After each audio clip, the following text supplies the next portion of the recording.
अस्सलाम वालेकुम my dear students, this is sir Saad your mathematics teacher.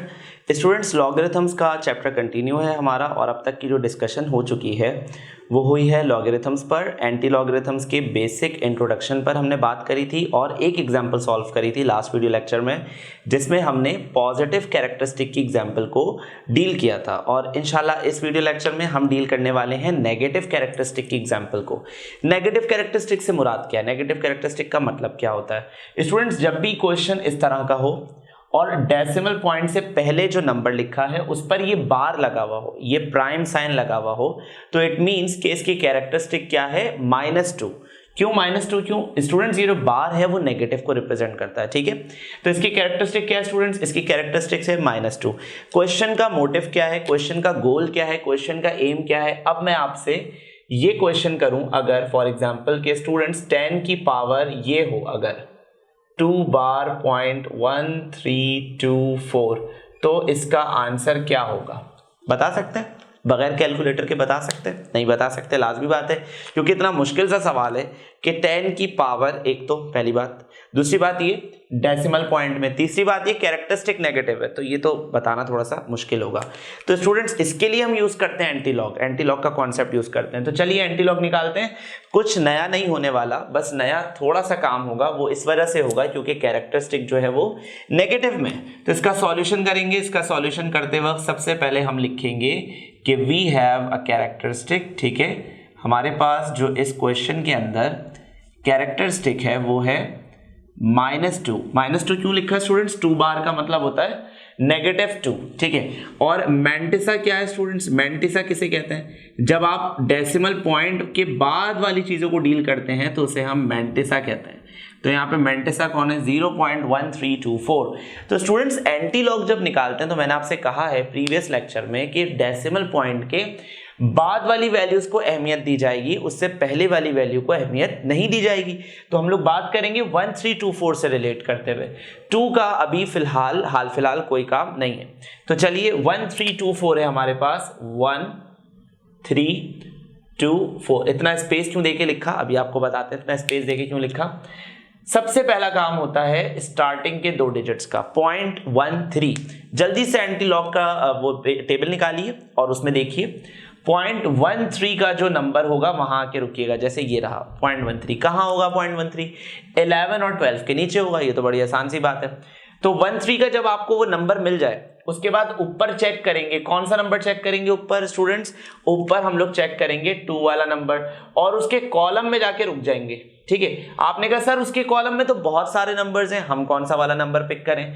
तो स्टूडेंट्स, जहां 0.13 और 2 की वैल्यू कोइंसाइड कर रही होगी, इंटरसेक्ट कर रही होगी, मिल रही होगी, तो उस वैल्यू को हम लोग हमारी मेन रीडिंग कहकर बाहर निकाल लेंगे। कहां लिख देंगे इसको? रफ में ही लिख देंगे, यहां पर 1355, ठीक है।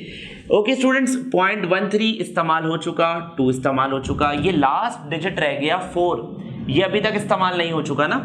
0.13 भी आ गया स्टूडेंट्स, 2 भी आ गया, 4 अभी तक यूज नहीं हुआ है। तो 4 को यूज करना है कौन से कॉलम के लिए?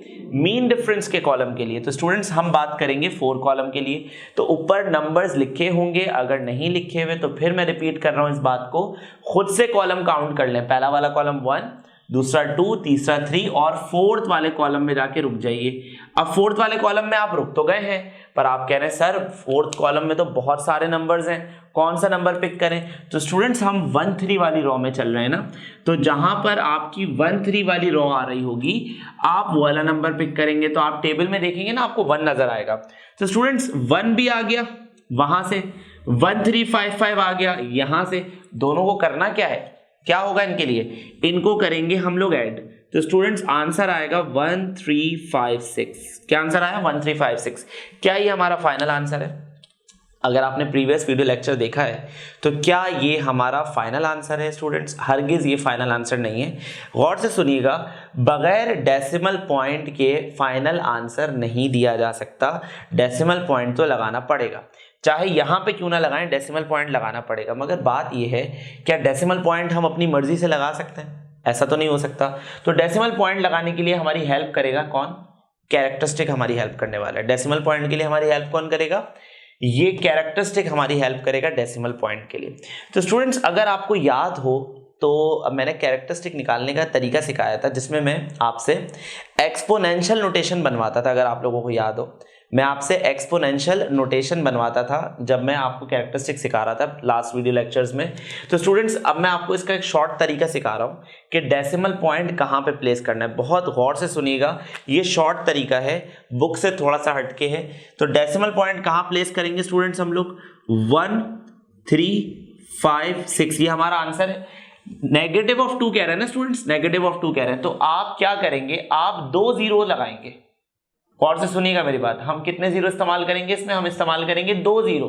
कैसे इस्तेमाल करेंगे? ये लिख दिया आपने 2 जीरो, 2 जीरो लिख दिए। अब आप जरा सोचिए, डेसिमल पॉइंट जब हम लगाते हैं तो डेसिमल पॉइंट पहले जीरो के बाद होता है या 2 जीरो के बाद होता है? याद कीजिए, हमेशा डेसिमल पॉइंट फर्स्ट जीरो के बाद होता है। तो डेसिमल पॉइंट हम कहां लगा देंगे? यहां लगा देंगे। 0.0 हो गया, तो ये हो गया हमारा आंसर 0.01356, ये हमारा आंसर हो गया। मैं कैरेक्टरिस्टिक वाली बात को फिर रिपीट कर रहा हूं। -2 है तो मैंने कितने जीरो लगा दिए? 2 जीरो लगा दिए। पॉइंट कहाँ लगाएंगे? पहले जीरो के बाद लगाएंगे। ये आंसर यहाँ पे सॉल्व हो चुका है, ठीक हो गया। अच्छा एक और बात, अगर ये चीज हमारे पास ऐसे लिखी होती कि -3 लिखा होता तो हम स्टूडेंट्स कितने जीरो लिखते हैं? यहाँ पे हम लिखते 3 जीरो। अगर यहाँ पे 4 लिखा होता तो हम यहाँ पे लिखते 4 जीरो। काम की बात क्या है? डेसिमल पॉइंट हमेशा पहले जीरो के बाद ही लगाया जाएगा, उसके अलावा नहीं लगा सकते। तो आई होप कि आपको ये बात क्लियर हो गई होगी। चलिए मेन कॉन्सेप्ट पे आते हैं। सवाल क्यों कर रहे थे? सवाल का मोटिव क्या था? मेरा आपसे सवाल ये था 10 की अगर ये पावर होगी तो आंसर क्या आएगा? तो अगर स्टूडेंट्स 10 की ये पावर होगी तो आंसर आएगा 0.01356। अब यहां पर शिकवे शिकायत ये हैं, सर इतना छोटा आंसर कैसे आ सकता है 10 की पावर लेने पे? तो स्टूडेंट्स पावर कौन सी बड़ी है? आपसे ये किसने कह दिया कि ये पावर बहुत बड़ी है? स्टूडेंट्स जब आप देख रहे हो कि पावर में नेगेटिव कैरेक्टरिस्टिक है, इसका मतलब पावर बहुत छोटी है। तो जब पावर इतनी छोटी है तो उसका आंसर भी बड़ा नहीं आ सकता। आई होप कि आपको ये नेगेटिव कैरेक्टरिस्टिक की एग्जांपल क्लियर हो गई होगी। सबसे पहला काम कैरेक्टरिस्टिक हाईलाइट कीजिए, मैंटिसा हाईलाइट कीजिए, मैंटिसा को ब्रेक करके लिखिए। अच्छा ये काम जो है रफ वर्क है, ठीक है ना? ये मतलब अगर आप अपने स्कूल कॉपी में फेयर नहीं कर रहे तो ये मसला नहीं है। 1 3 का कॉलम देखना है, 2 की रॉ देखनी है, 4 का मीन डिफरेंस देखना है और आपके पास आपका आंसर आ जाएगा। तो स्टूडेंट्स एंटीलॉग क्या हुआ 2.1324 का? इसका एंटीलॉग आ गया ये, ठीक है। अब इंशाल्लाह हम स्टार्ट करेंगे कुछ फर्दर एग्जांपल्स और उसके बाद हम चलेंगे हमारे एक्सरसाइज पर। ओके स्टूडेंट्स, तो एंटीलॉग की एक और एग्जांपल डिस्कस करेंगे हम लोग। और एंटीलॉग की जो एग्जांपल हम डिस्कस कर रहे हैं इस दफा वो पॉजिटिव कैरेक्टरिस्टिक की है। आपको नजर आ रहा है कि यहाँ पर कोई भी बार नहीं लगा हुआ। इट मीन्स कि हम जो नंबर यूज करने वाले हैं वो पॉजिटिव कैरेक्टरिस्टिक पर बेस करता है। तो पॉजिटिव कैरेक्टरिस्टिक का एंटीलॉग निकालना मैंने आपको कुछ देर पहले सिखा दिया है। और अब हम स्टार्ट करते हैं इस एग्जाम्पल को सॉल्व कैसे करेंगे। तो फर्स्ट ऑफ ऑल जो चीज़ हमें बतानी होती है वो क्या होता है कि कैरेक्टरिस्टिक पहले मेंशन करना जरूरी है। तो स्टूडेंट्स इस क्वेश्चन की जो कैरेक्टरिस्टिक है वो क्या है? स्टूडेंट्स इस क्वेश्चन की कैरेक्टरिस्टिक है 4। ये कैसे पता चला स्टूडेंट्स? पॉइंट से पहले जो चीज लिखी होती है उसे हम कैरेक्टरिस्टिक कहते हैं, ठीक है। नेक्स्ट थिंग इज मैंटिसा क्या है? आपने कहा सर इस दफा मैंटिसा तो कुछ ज्यादा लिखा हुआ है। बात तो हुई थी कि पॉइंट के बाद 4 डिजिट लिखे होंगे, आप इतने सारे लिखे हुए। तो स्टूडेंट्स अगर बहुत सारे डिजिट्स भी लिखे होते हैं, हमारा मेनली कंसर्न ये है कि पॉइंट के आगे कितने डिजिट्स चाहिए? हमें 4 चाहिए।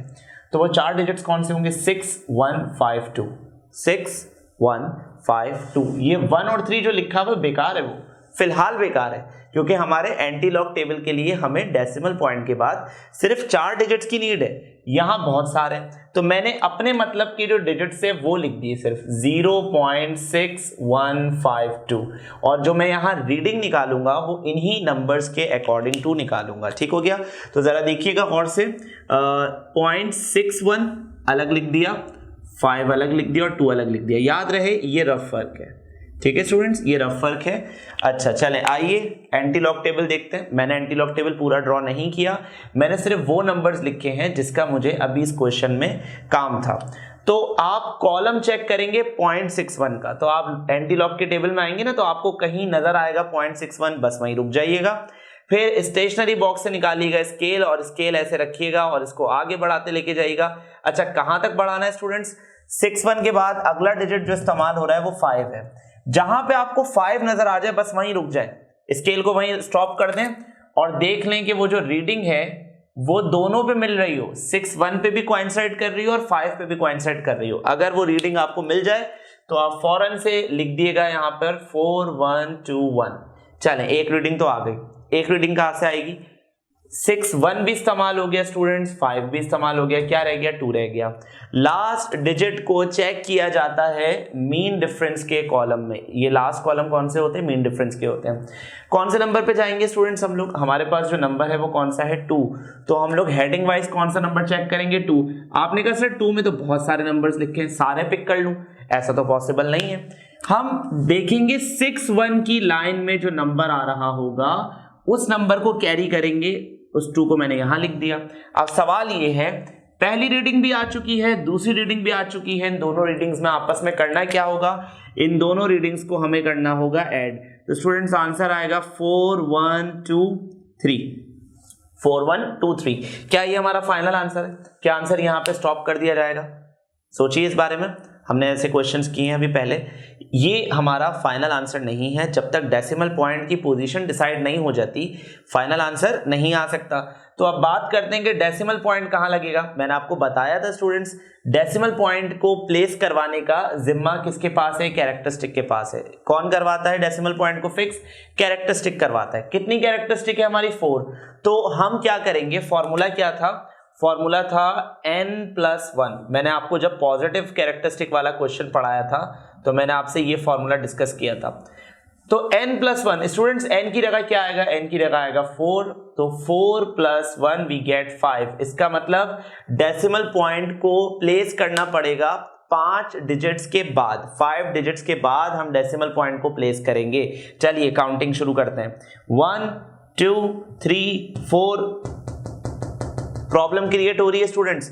1 2 3 4 और यहां 5वां डिजिट ही मिसिंग है। तो आपने कहा सर ये क्वेश्चन गलत हो गया, इसको छोड़ देते। नहीं, ऐसा कुछ भी गलत नहीं हुआ। जब आपके पास डिजिट्स की कमी होगी तो आप कौन सा डिजिट यूज करेंगे? आप यूज करेंगे 0। क्लियर हो रही है मेरी बात? 4 1 2 3 0 और 5 डिजिट्स के बाद आपने डेसिमल पॉइंट लगाना है। तो ये लगा दिया आपने आपका डेसिमल पॉइंट और ये है आंसर। क्लियर हुई बात? पहले नंबर ऑफ कैरेक्टरिस्टिक क्या था हमारे पास? 4 था। तो 4 में हमने क्या ऐड किया? 1। ये फॉर्मूला है 4 + 1 वी गेट 5 और आपने डेसिमल पॉइंट को प्लेस कर दिया 5 डिजिट्स के बाद। क्वेश्चन का मोटिव क्या था? गोल क्या था? एम क्या था? तो स्टूडेंट्स एंटी लॉग का एम क्या होता है? एंटी लॉग का एम ये होता है, उन्होंने आपसे ये पूछा 10 की अगर ये पावर हो तो आंसर क्या आएगा। ये आंसर अगर एंटी लॉग का टेबल नहीं होता तो क्या आप ये आंसर बता सकते हैं डायरेक्ट बगैर कैलकुलेटर के? बता सकते हैं। आज जो मैंने कैलकुलेशन करी है मैंने उसमें कैलकुलेटर यूज नहीं किया। आप भी जो कर रहे हैं आप भी कैलकुलेटर नहीं यूज कर रहे होंगे। तो स्टूडेंट्स बगैर कैलकुलेटर के दिया जा सकता था आंसर? It is impossible. इसलिए बनाए जाते हैं एंटी लॉग टेबल। हर क्वेश्चन में मैं ये बात आप लोगों को इसलिए बताता हूं, हर वीडियो लेक्चर में बात आपसे इसलिए डिस्कस करता हूं कि कहीं ना कहीं आपको ये फील होगा कि लॉग और एंटी लॉग का मैथ्स में क्या पर्पस था। तो स्टूडेंट्स लॉग और एंटी लॉग मैथ्स में इस वर्किंग के लिए यूज किए जाते हैं। तो स्टूडेंट्स इसका आंसर हो गया 4 1 2 3 0। अपने साइंटिफिक कैलकुलेटर से चेक कीजिएगा। जब आप 10 की ये पावर रखेंगे तो आंसर आएगा 4 1 2 3 0। हाँ, थोड़ा बहुत फर्क हो सकता है आंसर आ जाए 4 1 2 3 1, हो सकता है आंसर आ जाए 4 1 2 3 2। मेनली ये रहेगा 41,000 की कैटेगरी में। तो आई होप कि आपको ये एग्जाम्पल क्लियर हो गई होगी और हमने जितनी एग्जाम्पल्स पढ़ी हैं वो आपको क्लियर हो गई होंगी। इंशाल्लाह नेक्स्ट वीडियो लेक्चर में हम स्टार्ट करने जाएंगे हमारी नेक्स्ट एक्सरसाइज जो टोटली बेस करती है कॉन्सेप्ट ऑफ एंटी लॉगरिथम पर। तो अपना बहुत ख्याल रखिएगा स्टूडेंट्स। अल्लाह हाफिज।